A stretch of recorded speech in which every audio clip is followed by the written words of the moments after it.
Hello दोस्तों, आज की इस वीडियो में कक्षा 10 के मॉडल पेपर यानी विज्ञान के मॉडल पेपर को देखने वाले हैं। इसका संपूर्ण हल अगर आप इस पेपर को अच्छी तरह से लगाते हैं, आप अच्छे से अच्छे नंबर प्राप्त कर सकते हैं। आप इन प्रश्नों में दिया था, पहला प्रश्न दिया है कि f बराबर 50 सेमी, तो आप आपको लेंस की पावर ज्ञात करना है। तो लेंस की पावर यानी क्षमता बराबर होता है 100/f। तो इसका मान धरेंगे तो 2 डायोप्टर आ जाएगा।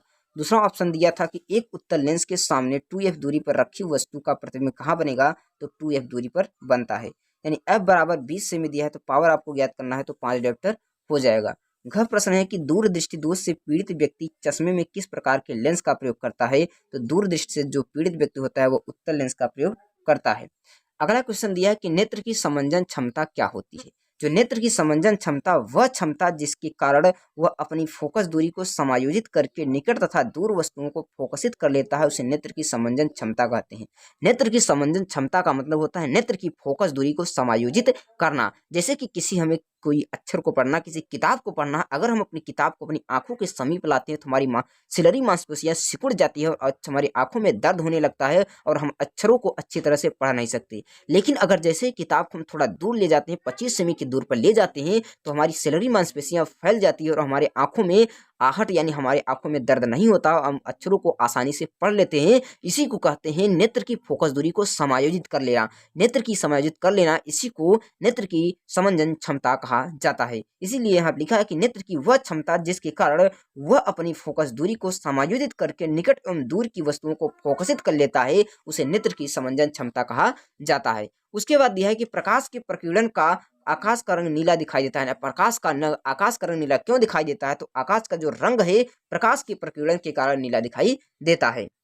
उसके बाद है वर्णांधता से आप क्या समझते हैं, यानी कलर ब्लाइंडनेस क्या होता है। जो वर्णांधता होता है यह आंखों का एक रोग है। वर्णांधता एक आंखों का रोग है जिससे रोगी को किसी एक से अधिक रंगों का बोध नहीं हो पाता है, जिससे वह रंग फीका पड़ने लगता है, बोध करने की शक्ति खत्म हो जाती है। इस रोग को जन्म से होता है। जो वर्णांधता है एक अनुवांशिक बीमारी है। इस रोग में जो व्यक्ति को हो जाता है तो उसको आंखों में जो है रंगों का पहचान अच्छी तरह से नहीं कर पाता है, अधिकतर रंग लाल पीले को नहीं प्राप्त कर सकता है। इसके बाद अगला प्रश्न दिया था, आपको क्वेश्चन दिया था उसको हल करना था। उसके बाद दिया कि प्रश्न उत्तर क में प्रकाश के अपवर्तन के नियम लिखिए कि प्रकाश के अपवर्तन का नियम क्या है। तो प्रकाश के अपवर्तन के 2 नियम है, आपतित किरण, अपवर्तित किरण तथा आपतन बिंदु पर खींचा गया अभिलंब, तीनों एक ही समतल में होते हैं। दूसरा नियम है स्नेल का नियम। स्नेल का नियम कहता है कि इन्हीं 2 माध्यमों के बीच प्रकाश के लिए आपतन कोण की जा साइन आई तथा अपवर्तन कोण की जा साइन आर परस्पर नियतांक होता है। उसके बाद एक चित्र है। इसके बाद अगर ये सघन है, विरल है, जब प्रकाश की किरण सघन विरल माध्यम से सघन माध्यम में जाती है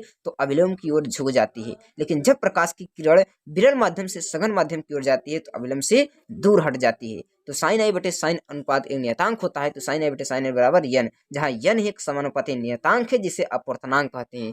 क्या कहते हैं? अपवर्तनांक कहते हैं। उसके बाद खंड ख है। खंड ख केमिस्ट्री से दिया है। पूछा कि संगमरमर का रासायनिक सूत्र क्या है। तो संगमरमर का रासायनिक सूत्र CaCO3 होता है। किसी विलयन का पीएच मान 3 है तो विलयन क्या होगा, तो जब किसी विलयन का पीएच मान 3 है तो वह विलयन अम्लीय होता है। उपधातु एंटीमनी क्या है? एक उपधातु है। कहा है कि योगात्मक अपक्रिया क्या होती है। योगात्मक अपक्रिया वह रासायनिक अपक्रिया है जिसमें 2 या 2 से अधिक प्रकार के पदार्थ के अणु परस्पर जुड़कर केवल एक ही प्रकार के पदार्थ के अणु बनाते हैं। कहा योगात्मक अपक्रिया यानी संकलन अपक्रिया भी से कहते हैं कि योगात्मक अपक्रिया एक रासायनिक अपक्रिया है जिसमें 2 या 2 से अधिक प्रकार के पदार्थों के अणु परस्पर जुड़कर केवल एक ही प्रकार के पदार्थ के अणु बनाते हैं। इसे योगात्मक अपक्रिया कहा जाता है। यानी 2Na + Cl2 = 2NaCl, COCl2 यानी CO + Cl2 यानी दोनों जुड़कर एक पदार्थ बना लिए। इन दोनों जोड़कर COCl एक पदार्थ बने, इन दोनों को जोड़कर एक दोनों का योग होगा, इसी को कहते हैं योगात्मक अपक्रिया। उसके बाद है आधुनिक आवर्त नियम से आप क्या समझते हैं। तो जो आधुनिक आवर्त नियम होता है, आधुनिक आवर्त नियम मोजले ने दिया था। आधुनिक आवर्त सारणी परमाणु क्रमांक के आवर्ती फलन होता है। किसके? परमाणु क्रमांक के आवर्ती फलन होता है। उसके बाद प्रश्न दिया है कि ऊष्माक्षेपी अपक्रिया क्या है।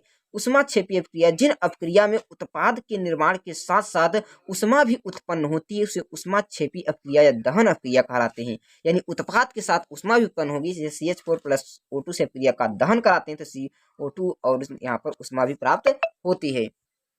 उसके बाद है कि मेंडलीव के आवर्त सारणी के दोष क्या है। तो मेंडलीव के आवर्त सारणी के निम्न दोष हैं। आधुनिक परमाणु वाले तत्वों के कम परमाणु वाले तत्वों की ओर पहले रखा गया। अनेक नए नए तत्वों के लिए उचित स्थान का अभाव होना, समस्थानिकों संभारिकों का स्थान, तत्व था मूल लक्षण उनका परमाणु क्रमांक है, उनकी सारी मूल लक्षण पर परमाणु भार था। ये उनके क्या थे? दोस्त थे। उसके बाद है अगला क्वेश्चन, आईपीएससी नाम। CH3OH का आईपीएससी नाम पूछा था तो मेथिनॉल होगा। CHCHO का मेथेनॉल होगा। उसके बाद बेकिंग सोडा बनाने की विधि, तो बेकिंग सोडा यह सोडियम हाइड्रोक्साइड के सांद्र विलयन में अधिक मात्रा में कार्बन डाइऑक्साइड प्रवाहित करने पर यह बेकिंग सोडा बनता है। यानी 2NaOH प्लस CO2 से अपक्रिया कराते हैं तो Na2CO3 यानी H2O बन जाता है। या Na2CO3 से जब जल का और कार्बन डाइऑक्साइड प्रवाहित किया जाता है तो बेकिंग सोडा बनता है। उसके बाद बेकिंग सोडा का उपयोग, जो बेकिंग सोडा का उपयोग, इसका उपयोग भोज्य पदार्थों में किया जाता है, पूड़ी बनाने में, जलेबी बनाने में, मैदा बनाने में भी इसका उपयोग किया जाता है। उसके बाद खंड ग में है, खंड ग में बायोलॉजी से है, बायोलॉजी से दिया है उत्सर्जन अमाशय बेनिन से। यहाँ पर दिया कि अपमार्जक क्या है।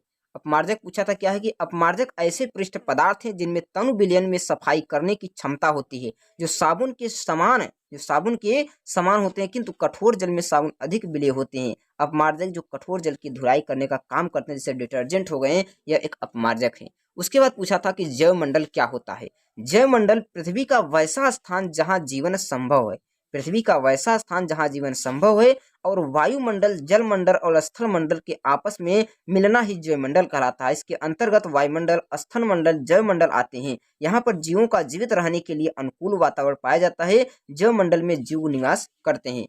उसके बाद पूछा है आनुवंशिकता क्या है। आनुवंशिकता से आप क्या समझते हैं। इसकी खोज ग्रेगर जॉन मेंडल ने किया था। विज्ञान की उस शाखा जिसमें आनुवंशिक लक्षणों के माता पिता के संतान आने की रीतियों का अध्ययन किया जाता है, उसे आनुवंशिकता कहा जाता है। उसके बाद पूछा है कि खाद्य श्रृंखला क्या है। खाद्य श्रृंखला परितंत्र के भीतर विभिन्न जीवों को पोषण स्तर के माध्यम से संबंध होता है, अर्थात प्रत्येक जीव किसी अन्य जीव का भोजन बन जाता है। एक दूसरे को खाने वाले जीवों को अनुक्रमण खाद्य श्रृंखला बनाते हैं। इस खाद्य के क्रम और स्तर एक दूसरे के स्तर ऊर्जा के प्रवाह होता है, इसे खाद्य श्रृंखला कहा जाता है। जैसे उदाहरण के लिए घास को टिड्डा खा जाता है, टिड्डा को पक्षी कहा जाते हैं, पक्षी को बाज कहा जाता है। इसी यही खाद्य श्रृंखला होती है, यानी एक जीव दूसरे जीव पर निर्भर रहता है। यानी कचरा को कीट खा जाता है, कीट को छोटी मकड़ियां खा जाती है और मकड़ियों को कोई और खा जाता है। यही होता है खाद्य श्रृंखला। उसके बाद है यकृत का कार्य पूछा। यकृत के कार्य क्या है। जो यकृत है कि कोशिकाओं में पित्त रस का स्राव करती हैं। यह विटामिन ए का निर्माण और उसमें संचित करने का काम करती है। यह एक उत्सर्जी अंग का भी काम करता है। यकृत रक्त स्पंदन को फाइब्रिनोजन तथा प्रोथ्रोम्बिन का संश्लेषण करता है। इसमें हिपेरिन का निर्माण होता है। उसके बाद पूछा था मिंडल का प्रयोग। मिंडल के प्रयोग ने अपने प्रयोग में मटर का पौधे का उपयोग किया था। इसका पहला नियम था स्वतंत्र अभ्यूहन का नियम। जब दो लक्षणों के लिए दो जोड़ा विपरीत प्रभाव वाले पौधों के बीच संकरण कराया जाता है तो इन लक्षणों को पृथक कर स्वतंत्र अभ्यूह के रूप में होता है, अर्थात एक लक्षण की वंशागति दूसरे को प्रभावित करती है। यह था स्वतंत्र अभ्यूहन का नियम। इस प्रकार इसका चित्र बन जाता है। इसका अनुपात 9:3:3:3:1 होता है।